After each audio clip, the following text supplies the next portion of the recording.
வணக்கம் ஃப்ரெண்ட்ஸ். என்னுடைய புக்கு பெண்களின் ஆரோக்கியம் ஒரு முழுமையான அணுகுமுறை. அந்த புக்கில் ஒரு இம்பார்ட்டண்ட்டான சாப்டர்ஸ் விமென் அண்ட் என்விரான்மெண்ட், பெண்களும் சுற்றுச்சூழலும் பற்றி நான் இப்போ எழுதியிருக்கேன்.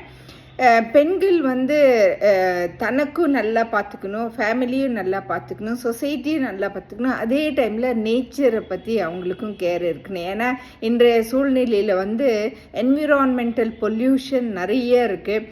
ஃபார் எக்ஸாம்பிள், இப்போ மென்ஸ்ட்ரல் பேட் யூஸ் பண்ணுறத மென்ஸ்ட்ரல் கப்ஸ் யூஸ் பண்ணுங்கள். பிளாஸ்டிக் கேர்ஃபுல்லாக யூஸ் பண்ணுங்கள், நிறையா யூஸ் பண்ணாதீங்க. அப்புறம் உங்கள் வீட்டில் இருக்கிற வேஸ்ட்டு கரெக்டாக டிஸ்போஸ் பண்ணுங்கள். பயாலாஜிக்கல் வேஸ்ட்டு, அப்புறம் பிளாஸ்டிக் வேஸ்ட்டு, செல்ஸு, பேட்ரிஸ் எல்லாம் கேர்ஃபுல்லாக டிஸ்போஸ் பண்ணுங்கள். இந்த மாதிரி சின்ன சின்ன ஸ்டெப்ஸு பெண்கள் எடுத்து அவங்க பசங்களுக்கு சொல்லி கொடுத்தா தான், அவங்களும் ஸ்டெப்ஸ் எடுத்தால் தான் நம்ம ஃப்யூச்சரில் நமக்கு இருக்கிறது ஒரே ஒரு உலகம். அந்த உலகத்தை நம்ம பசங்களுக்கோசரம் விட்டு கொடுக்கணும், பேர பசங்களுக்கோசரம் கொடுக்கணுன்னா நாம் பெண்கள் இந்த மாதிரி சின்ன சின்ன ஸ்டெப்ஸை எடுத்து நம்ம நம்மளும் பழகணும், சுற்றில இருக்கவங்களுக்கும் நம்ம சொல்லித்தரணும்.